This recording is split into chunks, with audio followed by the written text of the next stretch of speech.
Hello, my name is Jacqueline Levitt. I'm a licensed agent in over 20 states, and I help people just like you maximize their Medicare benefits. October 1st, the new plans for 2026 came out, and wow, I'm sure you noticed that your premium went up significantly if you have a Medicare supplement. In today's video, I'm going to talk about some of the things that can cause these increases and give you some options to consider if you're looking to reduce your costs for the upcoming year. So regarding Medicare supplement premium increases, a lot of people have been calling in asking, why their premiums increased.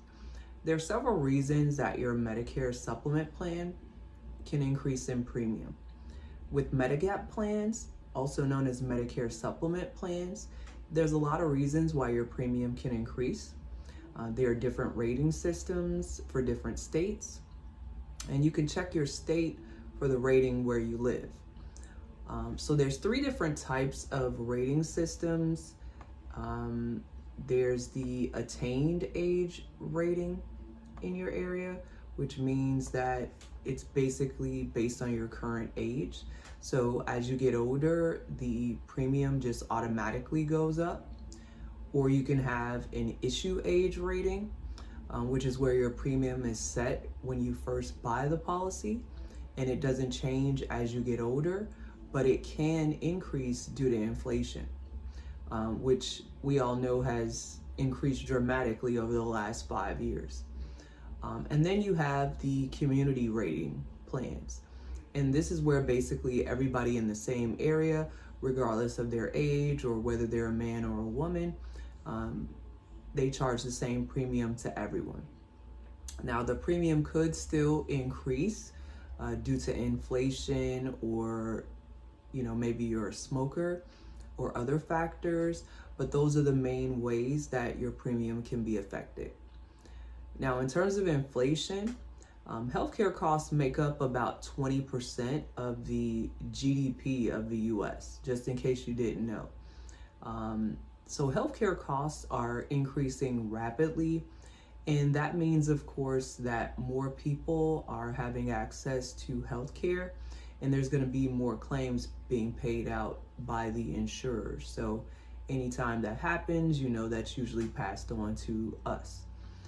There's also been a lot of legislation that has changed with the different Medicare policies. So as you can see, there's a lot of reasons why your premiums can increase. But now you're probably thinking, what can I do to keep my costs low, but still give myself the peace of mind knowing that I have insurance if something happens to me.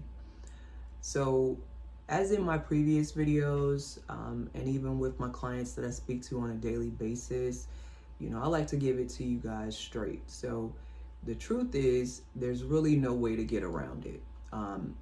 You're going to have insurance when you get older, unless you have a pile of money sitting up somewhere that you've been saving just for healthcare costs. And I highly doubt most people are doing this.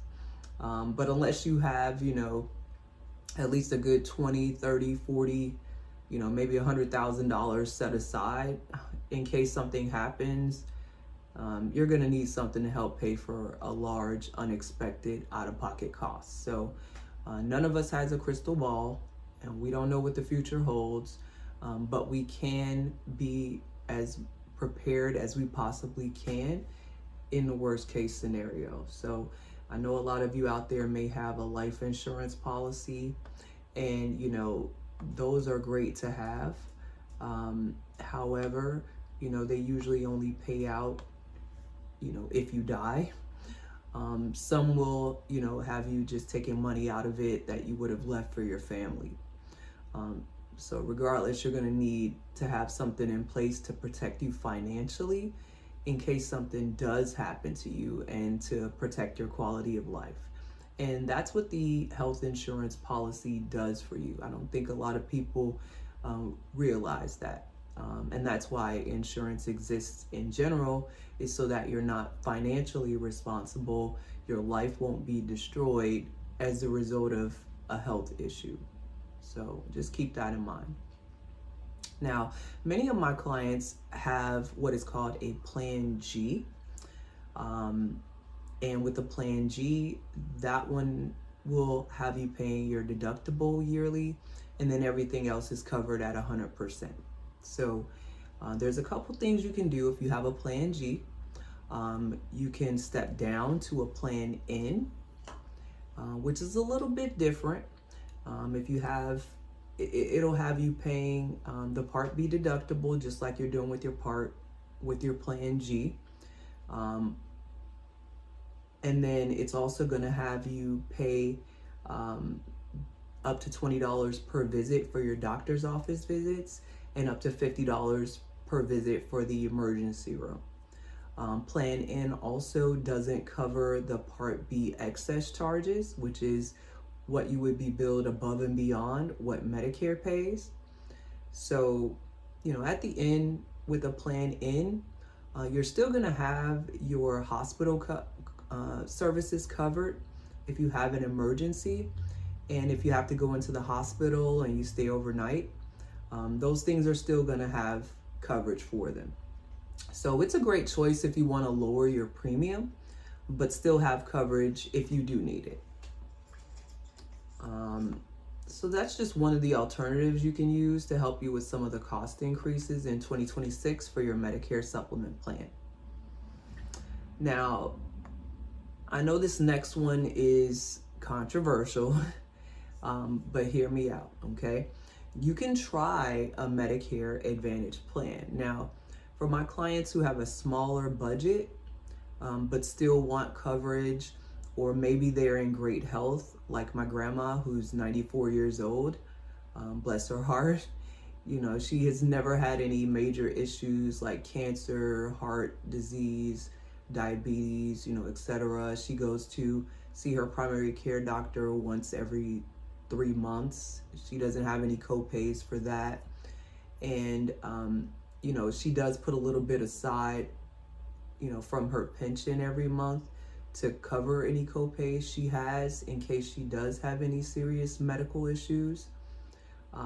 So if you're one of those individuals and you want to have the freedom to choose the doctors you go to, I usually suggest for these individuals is a PPO. Now, I'm not your agent or your broker, so I would suggest having a real good conversation with your agent or your broker to see if this is a viable option for you. But with a PPO, you don't need referrals from a primary care doctor to see a specialist. And you can see any doctor as long as they're willing to accept payment from the insurance company. You may pay higher co-pays for an out-of-network doctor, but typically the out-of-pocket for out-of-network co-pays is not that much higher than it would be in-network. The co-pays can vary based on your zip code and your plan. So you can see your local agent or broker, or you can go on to Medicare.gov to check the plans available. There are many zero premium plans out there that also include things like dental, vision, and even over-the-counter benefits for health and wellness items you purchase every day. All right, so here's a bonus tip. There is a special circumstance for Medicare beneficiaries. It's called trial right. Now, if you've only been on a Medicare supplement since you started Medicare and you want to try a Medicare Advantage plan, you can do so for up to 12 months. If within that 12 months you decide you want to go back to your Medigap plan, you can do so with no questions asked. So I would ask your agent or your broker about this option and if it's right for you. So those are just a few things you can do to help with some of these large out-of-pocket costs for premiums for the upcoming year. I hope this has been helpful to you. As always, you can visit my website at www.jacquelinelovett.com, where you'll find a lot of great information about Medicare. and you can sign up to get a consultation with me if you decide to do so. As a gift for viewing my video, I'm giving away a copy of my newest book, which is A Busy Professional's Guide to Vegan Fitness, for free. You can visit my website to download a copy of that. There you can get great tips on your health and fitness journey, because I always say, the best insurance is great health. I know the holidays are coming, and so, everybody's going to be eating and drinking. So if you want to get ahead on your New Year's resolution, there's some great information there for all of my members who go through this YouTube channel. If you like this content and you'd like me to keep putting info out there like this, please like and subscribe. But in the meantime, have a great rest of your Sunday. Talk to you soon.